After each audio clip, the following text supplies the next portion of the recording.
Oke guys, kali ini kita akan mengomentar berita yang akan membahas tentang dampak dari demo yang menyebabkan kerusuhan sehingga negara ini itu menjadi negara yang tidak stabil. Nah, untuk mengetahui konteksnya, mari kita bersama simak beritanya. Kita mulai videonya. Isu mengenai gaji dan tunjangan anggota DPR kembali mencuat dan menimbulkan gelombang Ya, protes itu luas dari tunjangan masyarakat. kemarin itu ya. Kebijakan penambahan tunjangan rumah senilai 50 juta rupiah per Ya, itu bulan ini dinilai tidak fantastis sebanding sekali. dengan kinerja wakil rakyat, terutama di tengah kondisi ekonomi yang menuntut efisiensi anggaran.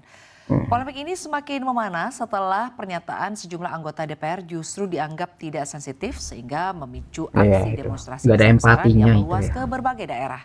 Pemirsa, selengkapnya akan kita bahas dalam Jalanan Panas, Aspirasi Tidak Terbatas, Ekonomi Tertekan, Stabilitas Pun Lemas. Hmm. Ya, isu mengenai gaji dan juga tunjangan anggota Dewan Perwakilan Rakyat ini kembali menjadi sorotan tajam. Masyarakat mengkritisi kebijakan gaji dan tunjangan tersebut ini dinilai tidak sebanding dengan kinerjanya. Hmm. Besaran penghasilan resmi wakil rakyat disebut telah menembus lebih dari 100 juta rupiah per bulan setelah diberlakukannya tunjangan rumah senilai 50 juta rupiah per bulan. Masyarakat menilai keputusan tersebut tidak tepat di tengah kondisi ekonomi dan efisiensi anggaran.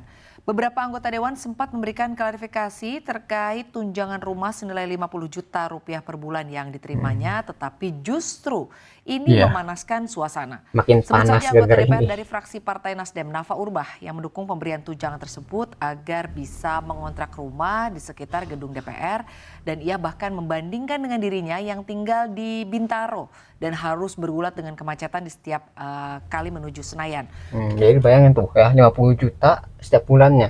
Nah, kalau sebulan itu adalah 30 hari, berarti 50 juta dibagi 30 hari. Berarti sekitar 1,6 jutaan itu per harinya. Itu kontrakan mana gitu ya yang biayanya itu sebesar itu. Jadi kontrakan seperti apa gitu ya yang seharinya itu mengeluarkan biaya sebesar 1,6 jutaan gitu. Itu mah bukan kontrakan, hotel gitu kan. Jadi orang berpikir negatif, ini uang sebesar ini tuh buat apa gitu kan. Jangan kalau misalnya ngontrak rumah atau ya sewa kontrakan itu kan biasanya nggak setinggi itu, nggak sampai semahal itu ya untuk biayanya gitu. Dan mungkin itu biayanya juga per bulan bukan per hari ya. Itu yang jadi permasalahan kemarin. Gagal membaca situasi melalui pernyataannya sehingga akhirnya ini meminta maaf begitu ya. Iya, Kemudian maaf, pernyataan minta pedas maaf Wakil itu Ketua ya. Komisi 3 DPR Ahmad Syaroni kepada publik Ya yang itu ya. mengkritik DPR. Syaroni melontarkan kalimat yang kian memperkeruh suasana Iya, ketika yang menanggapi merendahkan seruan itu ya, bubarkan DPR di media sosial. merendahkan Pernyataan para masyarakat. anggota dewan ini ditenggarai memantik kemarahan publik Ya, sehingga makin marah menggelar lagi. sejumlah aksi unjuk rasa di berbagai daerah, Aduh. termasuk di gedung DPR pada Senin dan juga Kamis 25 dan juga 28 Agustus 2025.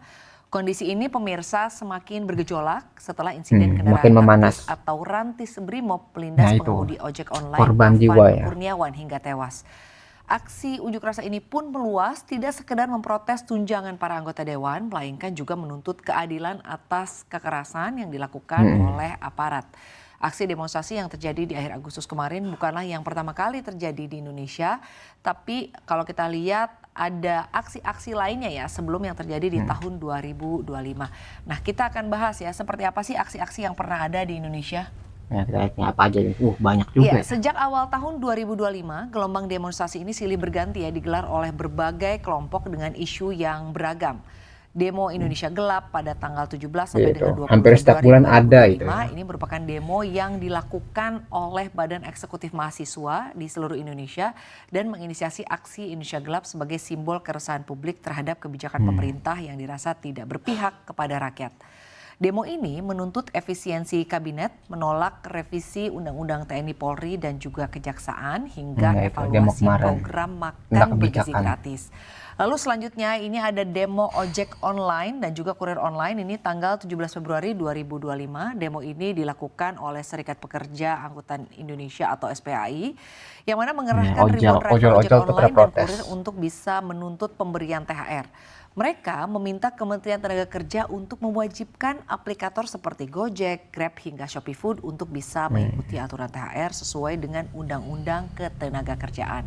Lalu yang selanjutnya ada demo buruh pada tanggal 11 Maret 2025. Puluhan buruh ini pada saat itu ya melakukan unjuk Biasanya rasa di hubungannya sama depan gaji nih. Kemnaker untuk menyoroti kebijakan ketenagakerjaan yang dinilai merugikan buruh. Hmm. Demo pembatasan truk juga cukup ramai begitu ya, ini saat mudik lebaran, ini di tanggal 21 Maret 2025, di mana Asosiasi Pengusaha Truk Indonesia atau APTRINDO bersama dengan sopir truk memprotes surat keputusan bersama atau SKB pembatasan angkutan barang saat lebaran. Mereka menilai kebijakan ini merugikan logistik nasional dan menuntut solusi agar distribusi ini tetap berjalan. Lalu demo selanjutnya, ya ini demo Hari Buruh pada tanggal 1 Mei 2025. Ada sekitar 200.000 buruh yang turun langsung ke Monas dalam rangka memperingati May Day atau Hari Buruh. Mereka menyuarakan harapan agar May Day ini bisa menjadi momentum perjuangan keadilan sosial sekaligus mendesak kenaikan upah layak dan juga perlindungan buruh. Lalu yang keenam ada demo ojek online di tanggal 20 Mei 2025. Ribuan pengemudi ojek online ini menggelar aksi serentak di Jakarta dan sejumlah kota di Indonesia. Mereka menuntut potongan aplikasi maksimal sebesar 10% serta revisi tarif penumpang yang dinilai merugikan serta menghentikan program yang merugikan pengemudi. Jadi ingin keadilan gitu ya dari mungkin ojol-ojolnya gitu untuk mendapatkan biaya lebih gitu, jangan terpotong terus sama tadi aplikasi kepotong, ada biaya diskon kepotong dan sebagainya gitu. Buruh di KPK pada tanggal 22 Mei 2025, masa buruh mendatangi gedung Komisi Pemberantasan Korupsi untuk mendesak pengusutan kasus dugaan suap TKA di Kemnaker. Mereka membawa spanduk tangkap koruptor di Kementerian Ketenagakerjaan dan Yang kemarin tuh Wamenaker ketangkep kan akhirnya tuh. Berarti emang ada keresahan yang benar-benar terbukti. Ini ada penyalahgunaan nih, ada yang diperas nih gitu ya. Dan akhirnya si mantan Wamenaker ini akhirnya ketangkep ya. pejabat terkait diperiksa. Lalu selanjutnya ada demo supir truk pada 19 Juni 2025. Supir truk dari berbagai daerah menolak kebijakan odol, over dimension and overloading. Mereka meminta pemerintah meninjau ulang aturan pembatasan, menyesuaikan tarif logistik, serta memberi perlindungan hukum bagi supir. Jadi kadang-kadang supir tuh dikasih beban yang berlebihan. Jadi sampai melebihi kapasitas dari mobilnya, sehingga kan karena melebihi kapasitas itu mobil jauh berbahaya. Yang harusnya mesinnya bisa nanjak gitu ya. Karena mesinnya nggak kuat, bebannya terlalu berat, sehingga mobilnya tuh bisa terbalik atau malah mundur ke belakang. Itu kan jadi kecelakaan hasilnya. Jadi harus ada peraturan juga yang mengatur tentang kebijakan ini ya, muatan tadi ya tentang sopir itu.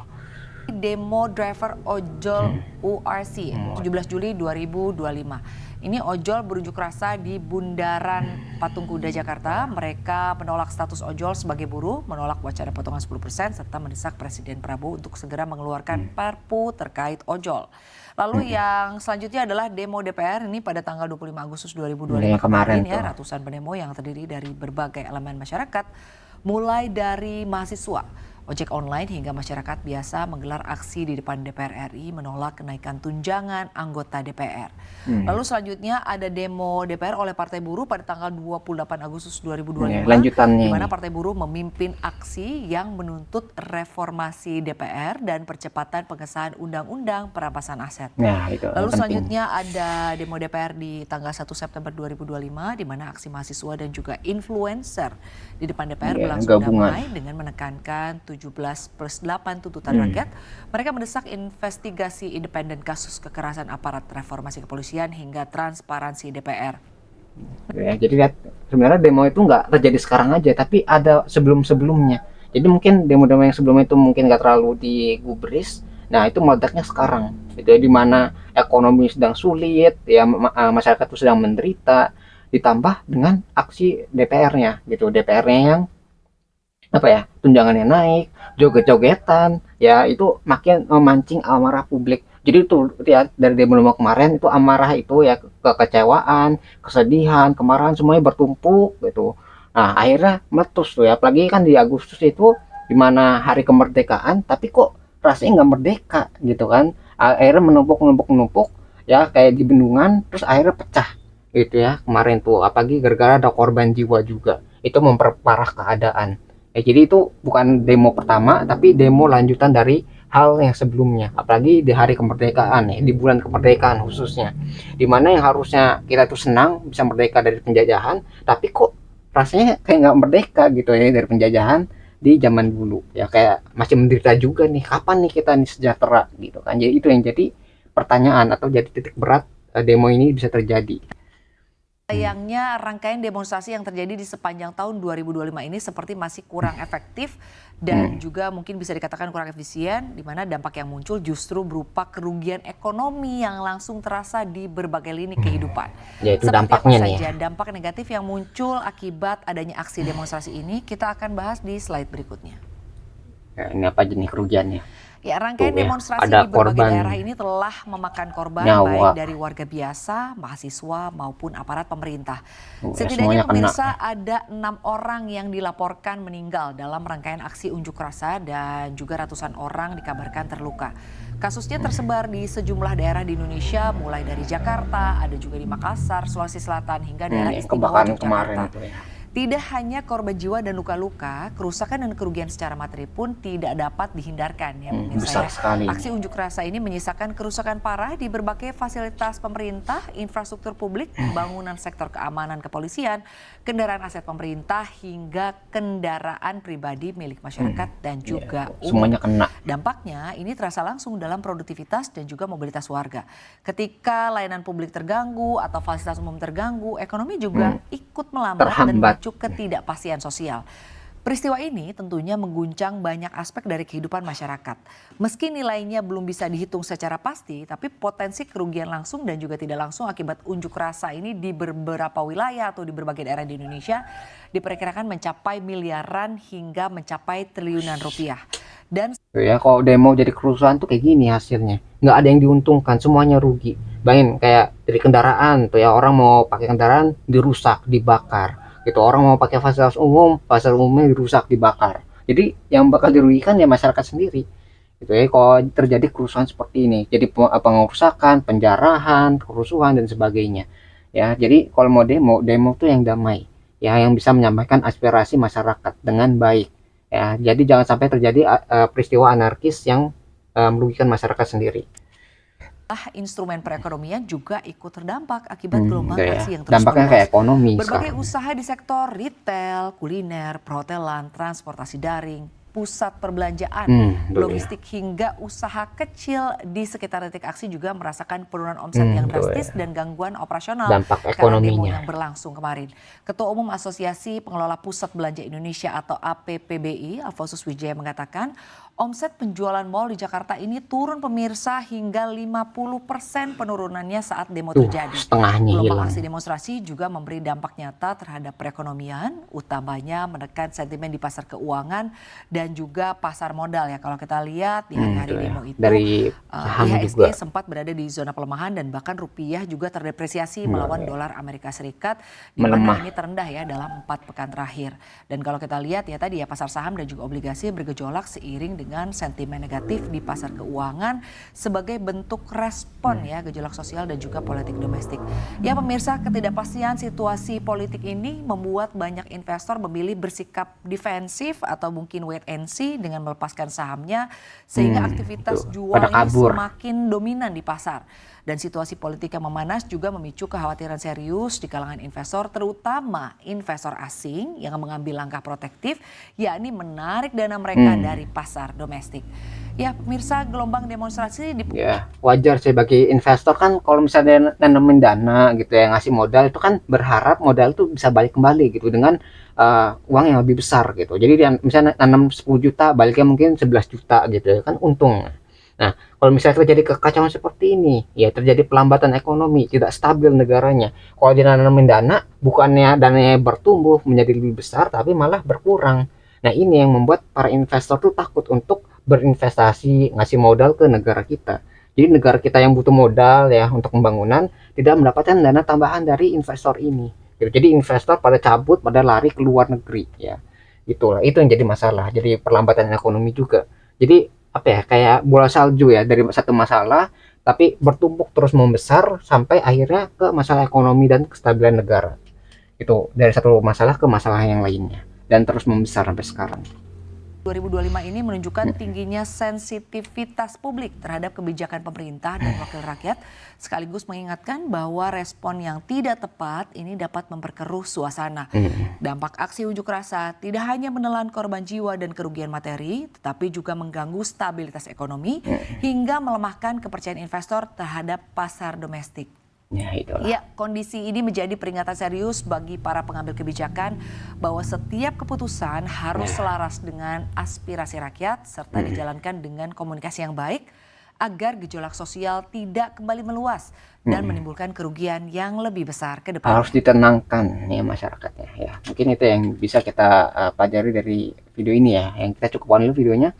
Apa yang kita bisa pelajari ya itu tadi ya, demo yang menyebabkan kerusuhan itu tidak hanya mengambil tadi korban jiwa, tapi juga kerusakan secara material, bahkan bisa mencapai tadi miliaran hingga mungkin triliunan ya kerugian yang ditaksir oleh negara gara-gara kerusuhan seperti ini ya. Jadi nggak ada yang bermanfaat tuh ya dari demo yang menyebabkan kerusuhan, karena membuat negara itu tidak stabil, dan kalau tidak stabil ya berarti dianggapnya negara yang buruk, negara yang tidak mampu mempertahankan kedamaiannya gitu. Jadi dianggap orang luar lihat, wah negara ini negara yang kacau nih, nggak layak untuk diinvestasikan, karena kalau diinvestasikan uangnya bukan bertumbuh malah berkurang. Nah itu yang menjadi masalah. Jadi kalau mau demo yang damai, jangan menyebabkan kerusuhan seperti ini itu. Atau misalnya ada pihak-pihak tertentu yang tadi menyusup tadi ya, yang awalnya demonya damai tapi gara-gara disusupi oleh pihak tertentu yang ingin negara ini kacau, akhirnya menyebabkan kerusuhan yang lebih besar ya. Jadi pembakaran, penjarahan, sampai pengerusakan. Tindakan anarkisme juga menjadi sesuatu yang harusnya bisa dihindari kalau kita bisa saling menjaga. Maka dari itu semuanya harus dievaluasi, dari masyarakatnya, mahasiswanya, pemerintahannya, mungkin dari aparat penegak hukumnya juga harus semuanya dievaluasi untuk mencegah hal ini tidak terjadi dan terulang lagi di masa yang akan datang. Semoga dari kejadian ini kita bisa belajar ya, bisa berubah menjadi negara yang lebih baik, negara yang bisa mensejahterakan seluruh rakyatnya ya. Mudah-mudahan itu bisa terjadi nggak cuma sekarang tapi di masa yang akan datang ya. Ya mungkin itu ya yang bisa kita pelajari dari berita ini. Kalau kalian tertarik dengan sumber beritanya, link sudah saya sediakan di deskripsi video. Nah mungkin sekian yang bisa saya sampaikan. Semoga video bisa bermanfaat. Kurang lebihnya mohon maaf. Kita ketemu lagi di kesempatan berikutnya, insya Allah.